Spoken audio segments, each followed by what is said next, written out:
All right, ladies and gents, welcome back. It's Friday. You know what that means. It's time for the best sports podcast around. It's time to kick back on a Friday and make a bag. Absolutely. You guys know what we love to do around here. A beautiful slate planned for you guys here tonight. We're super excited to get into things. We have a pretty big segment planned for you guys here tonight as we're creeping back up to the beginning of the football season. Fantasy football season is approaching. Absolutely. Nothing more exciting than fantasy football. Yeah, so we're going to give out our yearly, annual, whatever you want to call it, Travis and Jon Show Fantasy Football Draft Guide with some drafts, some guys to stay away from, and some breakdowns online. Absolutely. Some of the sleepers that you weren't thinking of, some of the avoids and busts you probably were thinking of, but shouldn't take. Absolutely. So let's start things off here before these games get rolling. We'll give out our 4 home run picks, and then we'll get into a little bit of talk. We got a little bit of trade talk, trade deadline approaching. A few things to discuss before we get into the draft guide. We can talk a few topics about baseball real quick. As you, John, I think mentioned on the show promo, the trade deadline is approaching. There's a couple of big topics to mention, and there's been a couple small trades that happened, nothing insane yet. The most recent being the swap between the Mets and the Twins. The Mets sent left-handed reliever pitcher A.J. Minter to the Twins for infielders. I'm going to butcher it. Bruin Agbayani and Billy Amek. That's some prospects for you, baby. Yeah, but the Mets are more than likely in somewhat of a sell mode. Absolutely. They've had a very disappointing season for the payroll they have and the guys they have on roster. Obviously not going to move any of the big guys like Juan Soto, the Bo Bichettes, the Freddie Peraltas, maybe Peralta, but just a small couple names so far, and more than likely more to come. Absolutely. You sell everything you're own if you're a Mets owner at this point. Yeah. Outside of that, there's not really been any crazy trades. The Tigers and Orioles catcher Jake Rogers got traded to Baltimore from the Tigers. I think this was a couple weeks ago. Pirates and White Sox swapped.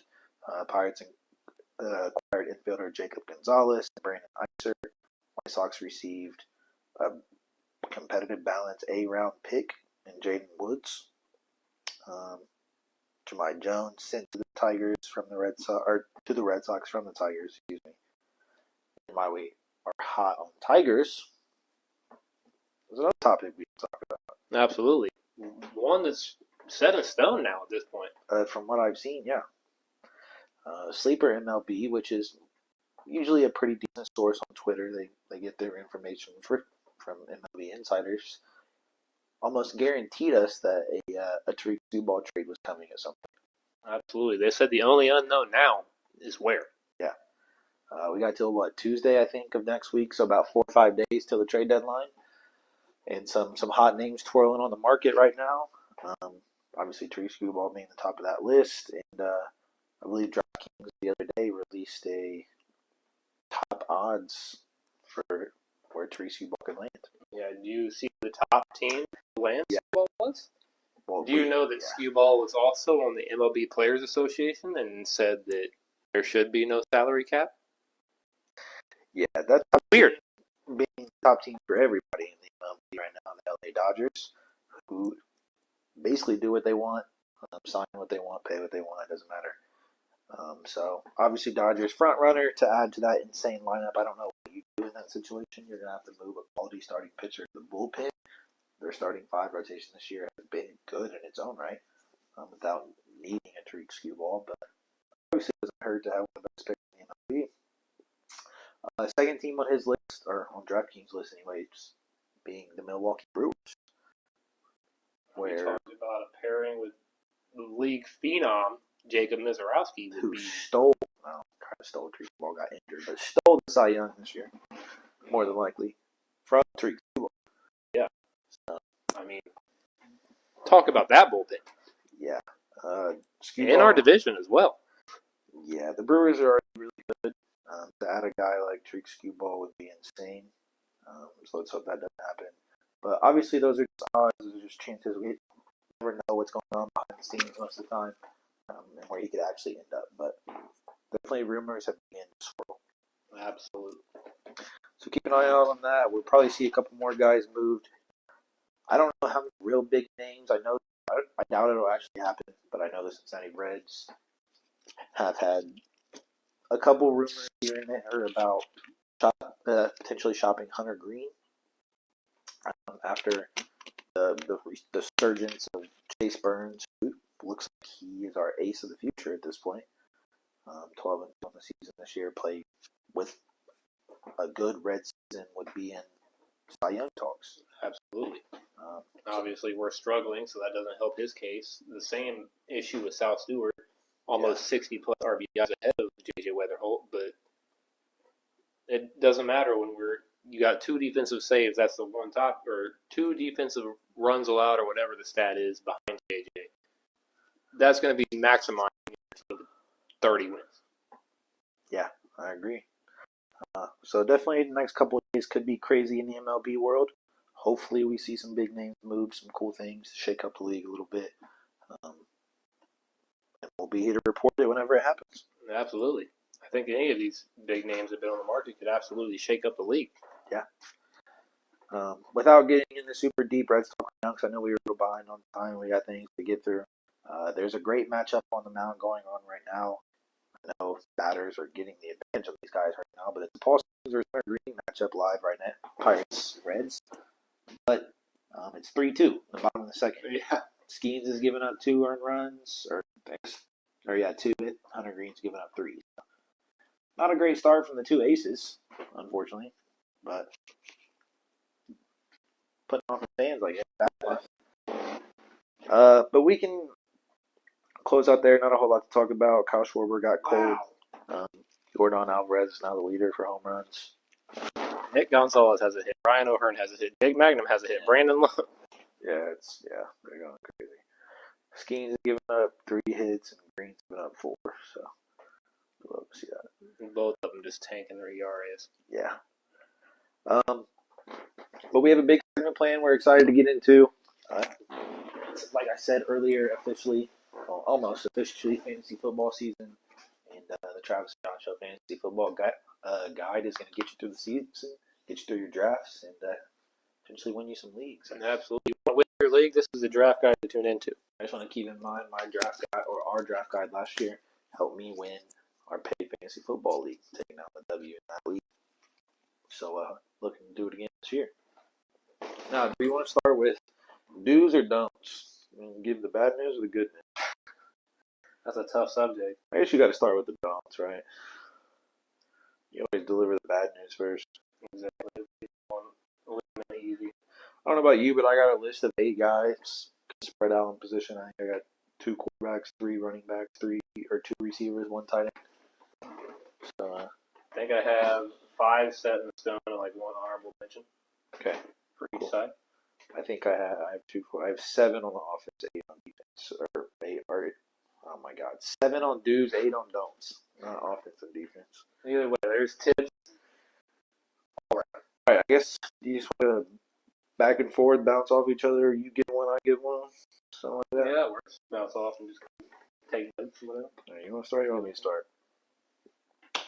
I can start. I feel like we didn't go over these together at all, so we're going to have a lot of magic. Maybe. No, I feel like this one should be on both of our lists. Devon A-Chain. These are don'ts? This is my don't. Okay. I'm with Devon A-Chain. The offense is horrendous. Regardless, there's nobody that looks great in that offense. The O-line has taken a hit. Greg Dulcich right now is getting the most love out of training camp, and the most reported, his ADP has already skyrocketed. Greg Dulcich. So I'm leaning away from Devon A-Chain where his ADP sits. I'm not taking any risk with that offense. Yeah, I also believe, I think it's almost obvious that they're going to tank for Arch Manning at this point. Maybe they did just pay Malik Willis starting quarterback money. So yeah, I mean, another load on the Devon A-Chain injury issues could come up, especially with the backpack he may have of the season, with nobody else able to score. But I don't know if anybody's going to score in Miami. This is true. I agree. All right, I'll start at the top of the list, quarterback, and work my way down position-wise. The first quarterback on my list, a lot of people probably seen coming. I'm going Jalen Hurts as a massive don't this year. There's been a lot of reports in training camp that they're running a lot more of their offense under center, which I don't know how to feel yet for Jalen Hurts. I feel like they're going to get a lot back to the running game, get Saquon Barkley a lot more involved. He also lost A.J. Brown, who was a big target for him last year, but I'm just not a fan not a fan of Hurts at all. I think his biggest value he gives you in fantasy football is the push touchdowns that he gets at the 1 yard line. Outside of that, his passing numbers are horrendous. He's a guy that teeters around that 3,000 yard mark every year, which is not great. Stays in the low 20s for passing touchdowns. His numbers are inflated because of rushing, but I think they put a hold on that this year. Teams have had a couple years now to play for the tush push. It's going to be a lot harder to execute it than it was the last couple of years, in my opinion, at least I hope. And that Eagles offense last year was horrendous. I don't think they're going to be good this year. Obviously under a new offensive coordinator now, but I still don't think that changes much. I think Hurts' value is down big time, and I think this new offensive coordinator wants to get the ball in Saquon Barkley's hands as much as he can. So I think Hurts is a major fade in the fantasy quarterback. I think he's like QB3 or something, which is insane to me. So, not a fan. I heard a lot more of Sirianni play action reports. Yeah. Which, horrendous. Yeah, not a fan. I mean, you know how I already feel about Nick Sirianni. His play action is not good. I guess I'll keep it in the running back range. I have a lot of halfbacks on here, but that's fantasy football for you. One that I was heavy on last year, drafting. Now I'm seeing him as a bust. On James Cook.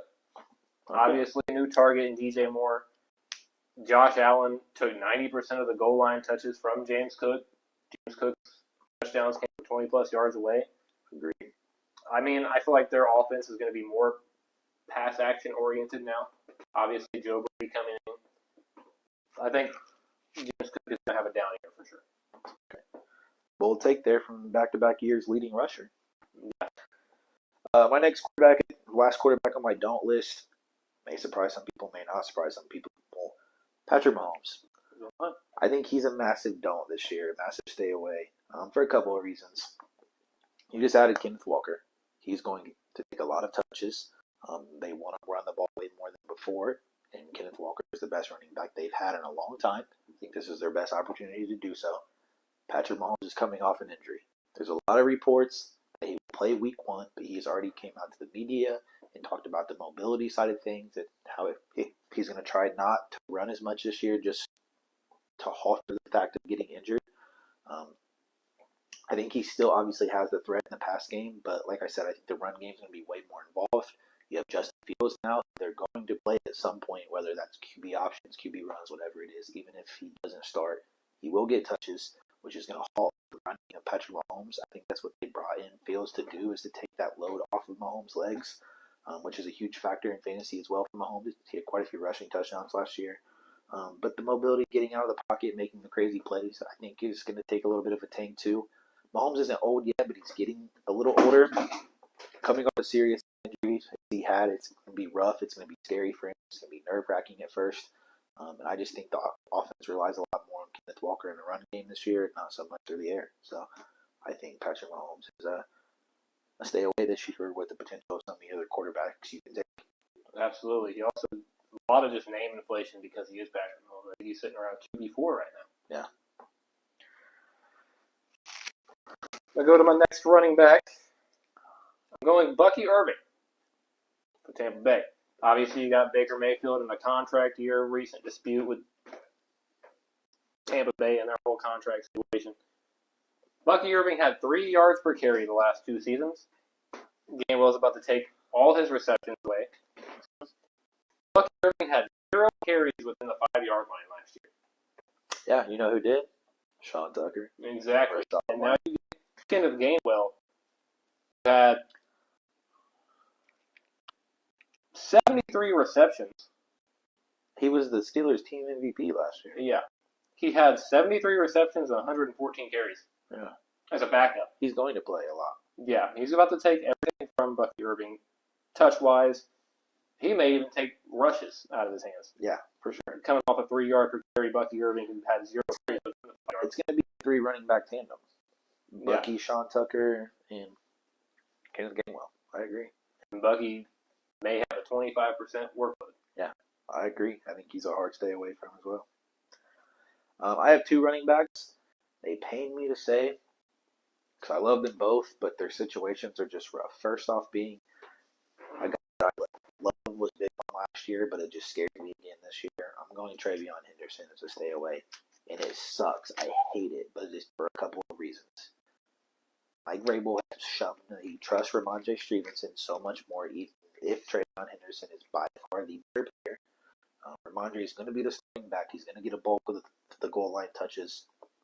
For Travion to get big points in the games, he's got to break off big runs, highlight plays, do crazy things, limited snaps that he gets. He also just added A.J. Brown. Drake May is the co-MVP, or, well, runner-up for MVP, sorry. And they're going to, are we good? Okay. They're going to try to pass a lot more this year, get A.J. Brown involved. You're going to put a lot more trust in Drake May after leading you to a Super Bowl. I think the run game isn't as huge this year, and I just think he continues to split carries with Ramondre. In a fantasy football setting, splitting carries is not what you want. So, yeah. Unfortunately, as much as I love Travion, I think he's a stay away from this year. Hurts to hear. Yeah. Hurts to hear. I'll finish off my last running back. I'm going Derrick Henry. Obviously, the biggest thing with Derrick Henry is when does the fall off happen? He's of age. He's 32 years old now. Obviously, that offense has fluctuated all over in Baltimore. You don't know what they're going to run play to play. Lamar looks to be healthy. Obviously, they get the ball back a lot more. Last season, he was out for most of the season. But now, Derrick Henry is going to get more of the workload. How long is he going to hold up at 32 years old? How's that offense going to look now with a new offensive coordinator, head coach? So I'm leaning away from Derrick Henry with the ADP right now. All right. I'll speed through some of these. I still got a couple more. Next running back on my list. This one also pained me probably more than Travion Henderson, but the reports I've seen in training camp are scaring me away a lot. Next running back on my list is Jeremiah Love. I love him so much. I really do. And pun intended there. I'm a huge Jeremiah fan. But the situation worries me beyond belief. He is in a crowded running back room. Tyler Algier has spoke to the media multiple times. He said they're splitting carries. They're almost at 50%. That they told Tyler Algier he was still going to play. And just because they drafted Love doesn't mean he was just going to sit the bench. The offensive coordinator came out and said some weird remarks about Jeremiah Love, calling him a rookie, like those weird remarks. Love's going to play, but I don't think he's top 5. I think he's almost running back 3 or 4 in fantasy drafts right now, which is crazy. I love it. I love him. He has the potential and the talent to be that, but he's going to be held back a lot this year. I don't think he's going to get the full workload. And I think Algier and who else did they have from last year? James Conner is coming back. He's going to play. I just think it's a very crowded room. If he comes out and gets 90% of the touches, I'll be wrong. So be it. But I don't see that happening. I think he's going to play 30-40% of snaps, if that, in some games. And his value, fantasy-wise, is just not going to be great.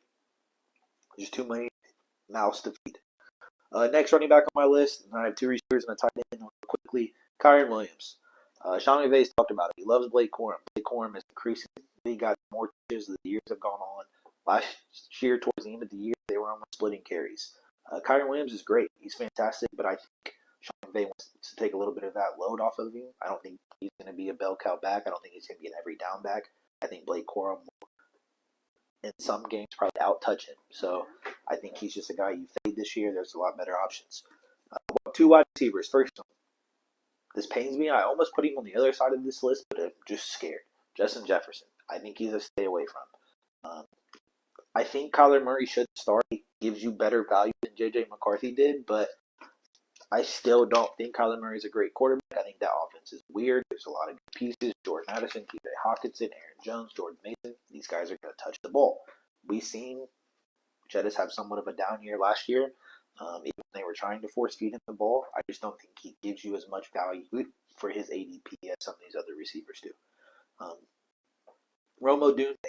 I think there's a lot of talk around that Bears organization where there's a lot of people that they love. And right, Dunze's not at the top of that list. Luther Burden is going to take a huge step forward this year. Colson Loveland is going to take an even bigger step forward this year than he did last year. You got DeAndre Swift, Kyle Manunkai with a run-heavy coach, Ben Johnson. I think Odunze's touches go down. I think Luther Burden becomes wide receiver 1 by the end of the year. And I think that run game gets pounded to death. I think Ben Johnson loves to run the ball. He has one of the better 1-2 punches in the league.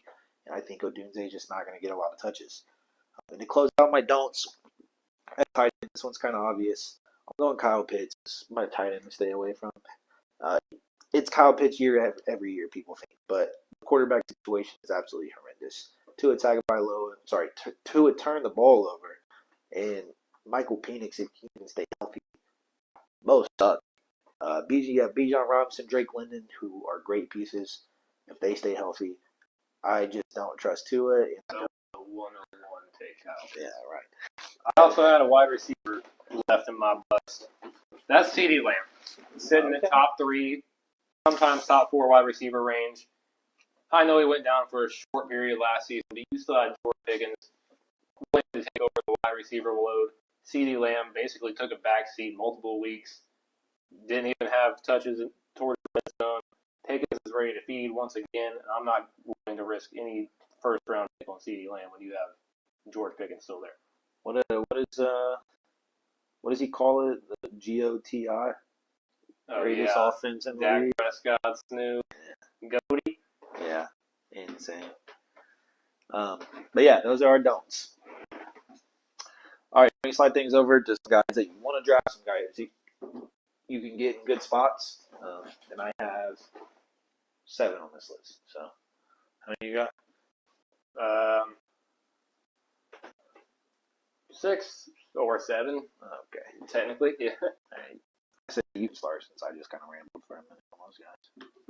You just mentioned this name. He was my first sleeper. He's sitting around 42nd overall. Luther Burden. Yeah, he's on my list too. DJ Moore had 85 targets and 6 touchdowns last season in that Chicago offense.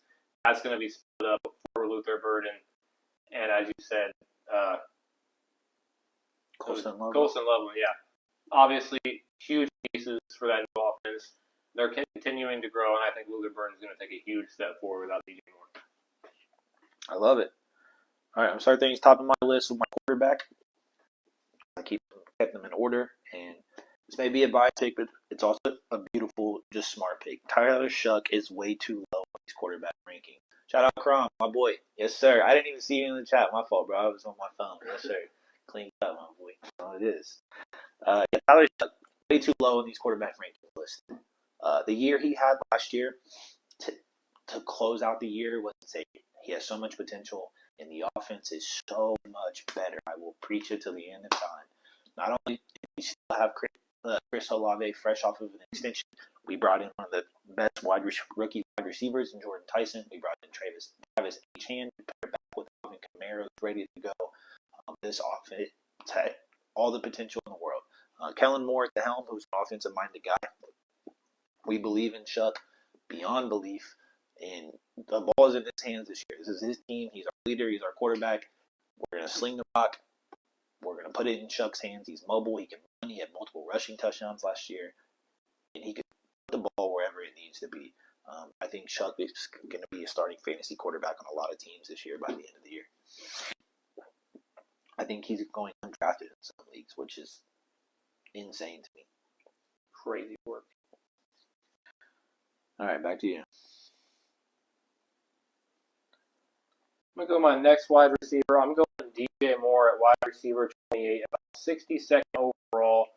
He's with his old offensive coordinator where he had his best season in Carolina. He now gets the team up with Josh Allen, the best quarterback he's had. He's still 29 years old. I think the offense is going to circulate around DJ Moore completely. Dalton Kincaid and all these other players projected to have down years. I think Josh Allen and DJ Moore are going to have a beautiful connection. There's already great reports coming out of camp. I think DJ Moore is a steal at the 62nd overall. I love it. Okay, next on my list, I have 2 running backs. First one being Bashaw Tootin. I think he should be on so many draft rising boards this season. With the departure of Travis Etienne, Bashaw Tootin is RB1. Yes, they signed Chris Rodriguez. But for one, he's dealing with an injury. He hasn't practiced much at all this training camp. And all of Liam Cohen and all these other coaches through the first week of OTAs and training camp said Bashaw Tootin was the most impressive guy on the field. He was taking a lot of touches from Etienne last year, which is part of the reason why he left. JJ Blade off of Paul Schemes, by the way. Bashaw Tootin is good. He has so much talent. The Jags love him, and this is his time to take over. No more Etienne. Chris Rodriguez is not that great. He will be a backup running back, but I think to take 75-80% of the carries, I think he's their go-to back in most situations. And with the offense, the way the offense looked last year, there's going to be plenty of opportunities for Bayshaw. I think he's a massive steal for going in these drafts right now. I love that. He's an RB1. Going over to my next, you could say 2 wide receivers here. First one is sitting around wide receiver 30, and that's Carnell Tate for possible wide receiver 1 value. I think he's going to be a beautiful target for Cam Ward. We saw last season that Cam Ward had the potential to be even better than what he was, but 90% of his targets were drops. You saw his own father up in the stands frustrated. You get a dog like Carnell Tate, who's already been having highlight tapes in training camp. I think he's going to break out season. Another player you could target with that offense is Wan'Dale Robinson. He gets a reunion with Brian Daboll. I think he has a chance as well to have some spark. Beautiful. The number 4 pick in the draft. Yeah. All right. So he's going to get his touches. And one more running back before we get to receivers. My running backs may surprise a couple people. I'm going to Chuba Hubbard. Chuba Hubbard is going very low in drafts. Right now, I think almost 7th, 8th round in some drafts, maybe even lower than that. And there's no more Rico Dowdle. This guy played over Rico Dowdle at some points last year when Rico Dowdle looked like the best back in the league. Chuba Hubbard is a guy they paid, a guy they believe in, and a guy they trust. And when he's healthy, getting fed the ball, he puts up numbers. His backups, Jonathan Brooks, who is to play an NFL snap, has dealt with injuries the 3 years he's been in the league. And Trevor Etienne. Neither of these guys are crazy prospects, crazy running backs that can take this role. If a guy that's putting up over 200 scrimmages a game for multiple weeks in a row can't take his spot, I don't know one of these rookies are. No. I think Chuba Hubbard comes back. He's the bell cow back again, back in Carolina. And to take some pressure off Bryce Young and Tyrell Millen, they're going to pound the rock. I think if Chuba gets the touches he did 2 years ago, he can come back in RB1 territory. Hey, we've seen Bryce Young beat Bryce Young and have his struggles. Like you said, Rico Dowdle was the best running back for weak stretches at a time, and Chuba Hubbard was still RB1 for whoever had any kind of input. Mm-hmm. So I think he'll have another great season, being the only bell cow back. Yep. I'm going to go over to running backs now. I'm going to start it with Quinshon Judkins. He's almost down to the 60th pick. He's healthy. The reports out of camp are that he's cutting great. He's moving great. It wasn't an ACL injury. This is something he can come back from without bigger worries of falling off or not being able to get back up to speed. We know it's Cleveland. There's QB question marks. There's wide receiver question marks. That gives us more faith in someone like Quinshon Judkins, who we saw have a beautiful rookie season, be able to be a bell cow back in Cleveland and have a breakout season again. Absolutely. All right, I'm on to receivers now. This is a guy that I've talked about plenty of times. I just had to get to the receiver group. It's Devontae Smith. He's my number 1 draft this year. I think he's prime. I've said it multiple times, prime for a JSN breakout. Center flip. Yeah. As much as I hate Jalen Hurts, I think he does pass the ball. Other than Dallas Goedert and maybe Kyle Lemon if he plays well, who are you going to get the ball to? Hollywood Brown's not that great anymore in his career. He's a speedster down the field guy. Devontae Smith in training camp, Quinion Mitchell and Cooper Jean have praised him so much, who are 2 really good corners in this league. Saying everything he does is just beautiful. Devontae Smith is wide receiver 1, no doubt. He's going to get fed the rock with no A.J. Brown now, no one to complain about it. When the ball's not in Saquon's hands, it's going to be in Devontae Smith's hands. And I think he could put up 110, 115 receptions this year, 1,400 yards, double-digit touchdowns. I think he's primed for maybe even an Opoy season. I think he's going to be great this year. Love Devontae. He's my wide receiver 1 in multiple leagues. Absolutely. We got the clip. Check our socials. Facts. My next running back, personal bias here, but he's all the way down at running back 31, Rico Dowdle. He gets his Mike McCarthy reunion in Pittsburgh. A lot of people are picturing him as a backup back. Kenneth Gainwell is off of our offense, who had 114 carries and 73 receptions in the exact same offense. He may not replicate those exact same numbers, but even if he gets half of that with this offensive usage, I think he's going to find the end zone most of the time. Jalen Warren isn't our end zone back. Rico Dowdle's going to have so many opportunities in the pass catching area to also score. I think running back 31 is disrespectful for a player like Rico Dowdle. I agree. All right, next on my list is Luther Burden. You already covered that. Another sneaky receiver on my list this year that may surprise some people.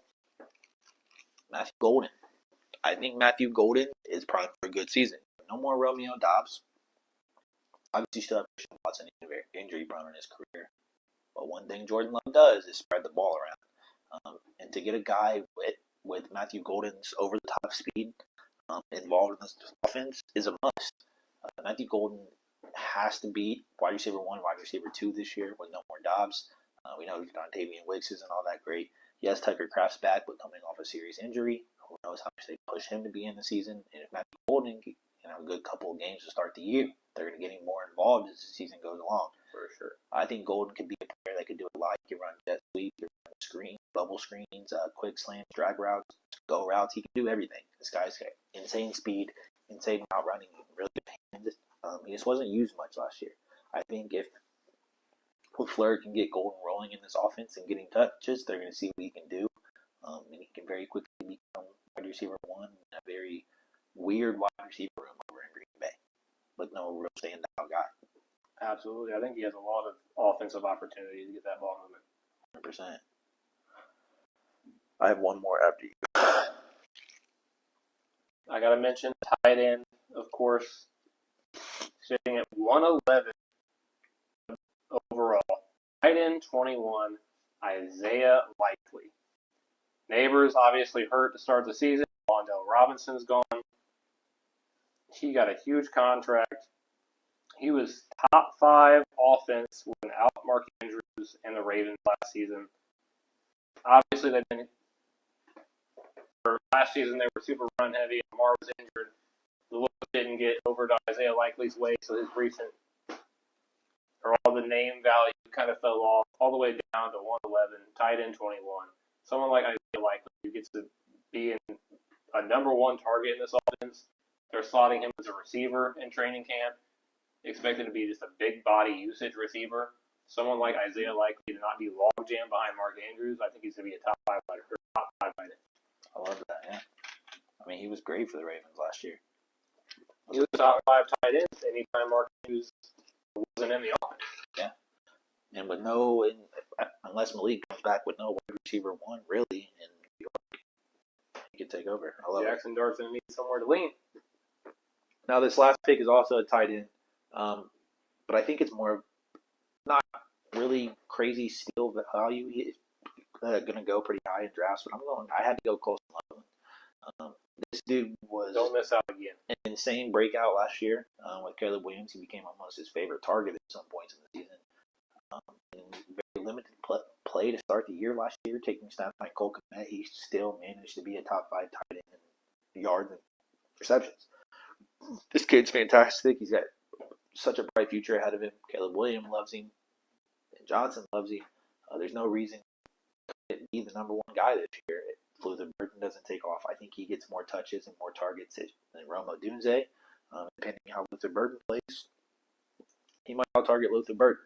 Colson Loveland's going to be a massive part of the offense. He's going to take all the tight end snaps. I think Cole Kmet might be out of the offense at this point.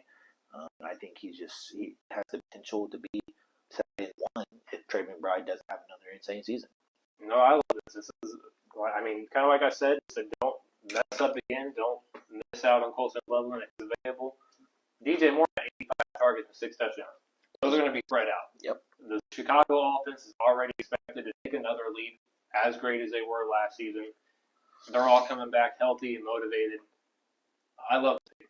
Yeah, absolutely. Was that your last one, or did you have any? I think that was all of them. All right, quick rundown back on those. We'll start with the don'ts, my don'ts. Jalen Hurts, Patrick Mahomes, Travion Henderson, Jeremiah Love, Kyron Williams, Justin Jefferson, Roma Dunze, and Kyle Pitts. Mine were Devon 18, James Cook, Derrick Henry, C. Lane, Bucky Irving, also Patrick Mahomes. Absolutely.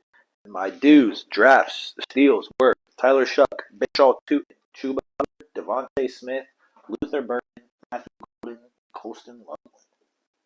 I as well had Luther Burden, Quinshon Judkins, Cornell Tate, Rico Dowdle, Isaiah Likely, and DJ Moore. Beautiful. There is Travis and Jon Show's official steals and don'ts, I guess, of the Sleepers and busts. Yeah, there you go. The 2024 fantasy or 2026. Wow. Dude, don't win, lose. Yeah. Sleepers and busts. Bags. Win your fantasy league and watch Travis and Jon Show Fantasy Draft Guide. Bags. For anyone that tuned in late or missed any part of this, will be posted over on YouTube. This great video is how you can go to that. And fantasy football season is basically here. I've done a couple of drafts myself with some randoms. We're obviously running back the Travis and Jon Show leagues this year. You know what that means? We need people that aren't randoms. So make sure you tune into our socials, get over to Facebook, and be watching for the Travis and Jon Show Fantasy League. Absolutely. And finally, we're going to do it right this year. We talked about it 2 years ago and haven't got it right. We're doing a Dynasty League this year. Yeah. It will be run through Sleeper, who is the best app to run Dynasty Leagues on. I actually retain rosters. Yeah. Doing everything manually. Yeah. So if you're interested in things like that, we'll have that posted here in the very near future. We're going to get started on these, getting these leagues ready here very, very soon. I know we have a football game this coming week, Thursday, Hall of Fame game. Panthers. And, I don't know the other one is. Do you remember the Panthers? Well, I looked at it earlier because I see it on Instagram. But after that, we're coming up on preseason in September. And if you've been paying attention to our Facebook, Panthers and Cardinals. coming up also in about a month now will be the kickoff to our first Northeastern broadcasting. Absolutely. The schedule has been posted on Facebook for you guys to see. There will be a couple weeks within that schedule that we won't be able to have a live show, but we will still be live Friday night just broadcasting for Northeastern Broadcasting. Absolutely. We are part of the Northeastern Broadcasting team, so go check out Northeastern live streams on Facebook. We'll be on that every Friday, so we're not live. Absolutely. There'll be plenty more of information to come for that though in the near future. We're getting closer and closer to football season for high school and professionally, so we're super excited. We're almost there. It should be a great season for both. Absolutely. Is there anything else you wanted to talk about against it? I think that's everything. Not really much to talk NBA-wise. We're just in a weird spot, I guess. We did have a LeBron signing, finally. We haven't really talked since then. LeBron James on his way to Philadelphia to play with all kinds of stars. Jaylen Brown, Tyrese Maxey, BJ Edgecombe, Joel Embiid. Yeah, it should be an insane starting five. Philly's going to be a team to watch out for in the East this year. I believe we talked about all the other big trades, so I don't think anything else has really been huge in the NBA since then. But yeah, LeBron on his way to Philly, so Watch out for Cavs and Pacers conference finals. LeBron Lakers, Spurs conference finals. and finals with the Luka era. The Lakers and Pacers finals. We got that in That wasn't the same. season last year. So. That's funny. But yeah, I know it was kind of a shortened show today. We had to cut some things out, do some time restraints that we have coming into the show, do some technical difficulties. Yeah, beautiful technical difficulties. A whole list of them. But we got through it. We did what we needed to do. We got out the big part of it with football and then the draft guide. So that'll be posted here on YouTube probably tomorrow morning or tonight, around there, depending on how quickly the Wi-Fi wants to move. So Absolutely. but yeah, I don't really think we have anything else to get through today. We should be back on our schedule that's posted anyways. I believe we have a show next week and the week after. And then the 21st will be our first broadcast. So but check out the Northeastern Broadcasting team over here on Facebook. We'll be a bit part of that this season. We're super excited to get into that. But that's it for this week. Absolutely. At least August 21st, Eastern Hancock, Northeastern live stream. Be there. So check out our link tree in the bio. Wow. Link tree in the bio. Go follow all of our socials. Facebook's our main plug for most bigger news, etc. We should be back next Friday. Like you said, the next two live streams are Northeastern. Absolutely. So thank you guys for tuning in. All the love and support, any comments, likes, or any seconds spent here today, we appreciate. And any closing statements? I think that's it. All right. we'll see you guys back here next week. Thank you guys for tuning in. Hope everybody has a great weekend. As always, it's been the Travis and Jon Show.